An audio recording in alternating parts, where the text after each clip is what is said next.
Episode 2 में हमने explore किया कि क्यों यूवी रेजिन को लार्ज प्रोडक्ट्स बनाने के लिए सूटेबल नहीं समझा जाता और क्यों इपॉक्सी रेजिन लार्ज प्रोडक्ट्स बनाने के लिए आइडियल समझी जाती है। इसके अलावा हमने इपॉक्सी रेजिन के रेशियोस एक्यूरेट मेजर करने के 3 तरीके और इपॉक्सी रेजिन को मिक्स करने की परफेक्ट टेक्निक भी सीखी। अस्सलामुअलैकुम, I am Mariam Mahmood and welcome to resin art course by Mariam Creations. Before starting this episode, I want to apologize कि मैं लास्ट सैटरडे एपिसोड 3 अपलोड नहीं कर सकी because it's my wedding on the last of November और शादी के preparations में मैं बहुत ज्यादा बिजी हूँ और इतनी बिजी रूटीन के बावजूद मैं इस कोर्स को प्रिपेयर करने के लिए बहुत ज्यादा हार्ड वर्क और एफर्ट कर रही हूँ। एक्चुअली लास्ट वीक मैं बहुत ज्यादा डिमोटिवेटेड फील कर रही थी बिकॉज मुझे पिछले एपिसोड्स पर ज्यादा व्यूज नहीं मिले और जिन लोगों ने वीडियोस देखी उनमें से बहुत कम लोगों ने मुझे मोटिवेट करने के लिए लाइक और कमेंट किया। खैर, जिन्होंने किया उनका शुक्रिया, बट कम एंगेजमेंट और फीडबैक की वजह से मैं बहुत ज्यादा डिमोटिवेटेड फील कर रही थी। दैट्स व्हाई मैंने सोचा कि वेडिंग की प्रिपरेशंस पर ही फोकस कर लेती हूँ और आफ्टर वेडिंग ये कोर्स कंटिन्यू कर लूंगी। लेकिन जब मैंने लास्ट सैटरडे वीडियो अपलोड नहीं की तो काफी लोगों ने मुझे कमेंट्स और मैसेजेस किए। देन आई फील कि बहुत लोग हैं जो नेक्स्ट एपिसोड्स का वेट कर रहे हैं, मुझे उनका दिल नहीं तोड़ना चाहिए। That's why I decided to continue this course. So आज मैं लास्ट सैटरडे की एपिसोड 3 और आज की एपिसोड 4 दोनों ही अपलोड कर रही हूँ। आई होप अब आप सब मुझे हर एपिसोड पर कमेंट और लाइक करके जरूर मोटिवेट करेंगे। चलिए एपिसोड 3 शुरू करते हैं। As we all know कि इपॉक्सी रेजिन को मिक्स करने का सबसे इम्पोर्टेंट और पहला स्टेप है इपॉक्सी रेजिन के पार्ट ए और पार्ट बी, मींस रेजिन और हार्डनेस दोनों को एक्यूरेट रेशियो के अकॉर्डिंग मेजर करना। आई होप आपको याद होगा कि एपिसोड 2 में हमने रेजिन के रेशियो एक्यूरेट मेजर करने के 3 तरीके, number 1 measuring with weight machine, number 2 measuring with silicon measuring cup, number 3 measuring with simple cups method, तीनों तरीके बहुत डिटेल से डिस्कस किए थे। आज का फर्स्ट टॉपिक ये है कि मैंने आपको number 3 measuring with simple cups method तो सिखाया है, बट कोई भी रेजिन आर्टिस्ट ये तरीका क्यों इस्तेमाल नहीं करता। देखिए, हम ये तरीका तो यूज कर सकते हैं लेकिन इस तरीके से रेजिन बहुत ज़ाया होती है और जैसा कि हम सब जानते हैं कि रेजिन आर्ट में सबसे एक्सपेंसिव प्रोडक्ट रेजिन है। इसलिए हर रेजिन आर्टिस्ट की कोशिश होती है कि जितनी रेजिन यूज होनी है उतनी ही मिक्स की जाए। फॉर एग्जाम्पल, अगर हमने 5 इंच का कोस्टर बनाना है 8 mm थिकनेस वाला, तो बेस कोट के लिए हमें 90 ग्राम इपॉक्सी रेजिन चाहिए और टॉप कोट के लिए 60 gram epoxy resin. Measuring with simple cups method से हमें ये नहीं पता होता कि कितने ग्राम इपॉक्सी रेजिन हम मिक्स कर रहे हैं, इसलिए इपॉक्सी रेजिन क्या तो ज्यादा मिक्स हो जाती है या तो कम।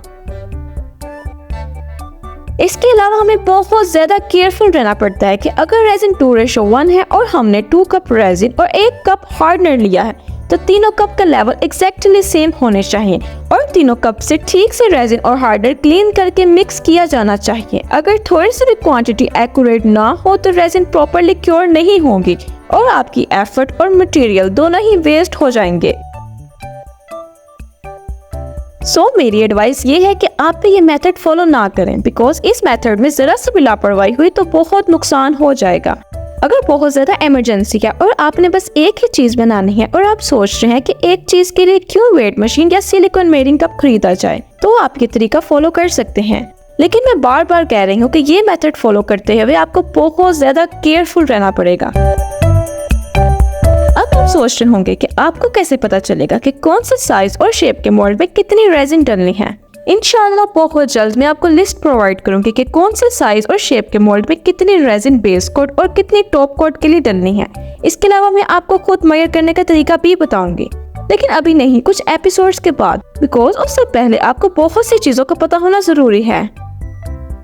अच्छा, अब बात कर लेते हैं वेट मशीन और सिलिकॉन मेजरिंग कप, दोनों में से सबसे ज्यादा प्रेफर किसको और क्यों किया जाता है और दोनों को यूज करने के एडवांटेजेस और डिसएडवांटेजेस क्या है। डिजिटल स्केल वेट ग्राम्स में मेजर करता है जो एक्यूरेट और कंसिस्टेंट होता है। कंसिस्टेंट मींस बार बार चेक करने पर भी रिजल्ट सेम आता है, जबकि silicon measuring cup volume millilitres में मेजर करता है। अगर लिक्विड लेवल परफेक्टली नहीं है और कप की शेप अनइवन है तो मेजरमेंट थोड़ी डिफरेंट हो सकती है। सिलिकॉन मेजरिंग कप को यूज करने का एक बेनिफिट ये है कि ये डिजिटल स्केल से सस्ता होता है और इसको हम बार बार यूज कर सकते हैं और इसे क्लीन करना भी आसान होता है। जबकि वेट मशीन का यूज सिलिकॉन मेयरिंग कप से थोड़ा एक्सपेंसिव है। इसे यूज करने के लिए एक तो हमें मशीन चाहिए होती है जो सिलिकॉन मेयरिंग कप से एक्सपेंसिव होती है। इसके अलावा इसे चलाने के लिए सेल्स चाहिए होते हैं और इसके अलावा हर मिक्सिंग के लिए एक न्यू डिस्पोजेबल ग्लास की भी जरूरत होती है। एपिसोड 2 में मैंने आपको दोनों की प्राइसेस बताई थी। वेट मशीन को यूज करने का सबसे मेन और मेरा फेवरेट बेनिफिट ये है कि हम रेजिन को मेजर करने के बाद वेट नोट करके स्केल को 0 सेट कर सकते हैं और फिर रेजिन के हिसाब से रेशो के अकॉर्डिंग हार्डनर ऐड करना आसान हो जाता है। जबकि सिलिकॉन मेयरिंग कप में 0 सेट करना पॉसिबल नहीं होता, इसलिए रेजिन और हार्डनर को वॉल्यूम के हिसाब से मैन्युअली मिक्स करना पड़ता है। मैं तो digital scale means weight machine को यूज करना प्रेफर करती हूँ और सबको भी यही सुजेस्ट करती हूँ। मैंने तीनों को यूज करने का तरीका, एडवांटेजेस और डिसएडवांटेजेस सब आपको बता दिया है। Now it's all on you कि आप कौन सा मेथड फॉलो करते हैं। आफ्टर एक्यूरेट मेजरिंग स्टेप 2 आ जाता है मिक्सिंग और हम मिक्सिंग के लिए आइसक्रीम स्टिक्स का यूज करते हैं। Now the topic is why we use disposable products in resin art for mixing. Can we use home utensils? हम मिक्सिंग के लिए डिस्पोजेबल प्रोडक्ट्स इसलिए यूज करते हैं बिकॉज आफ्टर रेजिन आर्ट आप प्रोडक्ट को जितना मर्जी क्लीन कर लो, रेजिन इस पर लगा रह जाता है और प्रोडक्ट्स वेस्ट हो जाती हैं। आप घर के चम्मच या ग्लास या जो दिल करे यूज कर सकते हैं बिकॉज हमारा मेन एम होता है इपॉक्सी रेजिन एक्यूरेट मेजर करके डालना और मिक्स करना। इससे फर्क नहीं पड़ता कि आप डिस्पोजेबल ग्लास में डाल रहे हैं या शीशे के ग्लास में या आइसक्रीम स्टिक से मिक्स कर रहे हैं या घर के सिल्वर और गोल्डन स्पून से। बस ये ध्यान रखिएगा कि जो भी यूज करें वो क्लीन और ड्राई हो और वैल्यूएबल ना हो बिकॉज वो प्रोडक्ट्स रेजिन आर्ट के लिए यूज होने के बाद वेस्ट हो जाएंगे। एपिसोड 2 में हमने इपॉक्सी रेजिन को ठीक से मिक्स करने का तरीका तो डिस्कस किया था जिससे जितने कम से कम हो सके उतने बबल्स बने, बट मेन क्वेश्चन तो रह गया था कि बबल्स होते क्या हैं और वो बनते क्यों हैं।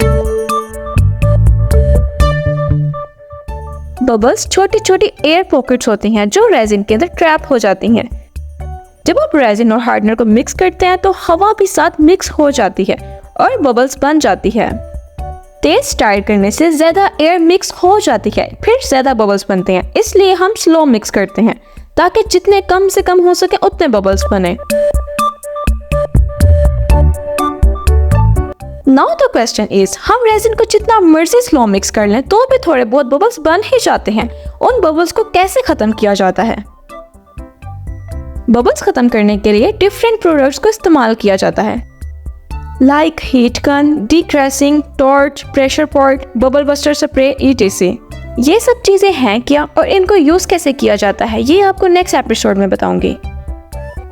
चलें, आपने स्टेप फॉलो करते हुए रेजिन मिक्स करना स्टार्ट कर दी। अब आपको कैसे पता चलेगा कि रेजिन और हार्डनर ठीक से मिक्स हो गए हैं या नहीं और इपॉक्सी रेजिन मिक्स होने में कितना टाइम लेती है, इसका भी जवाब आपको नेक्स्ट एपिसोड में मिलेगा।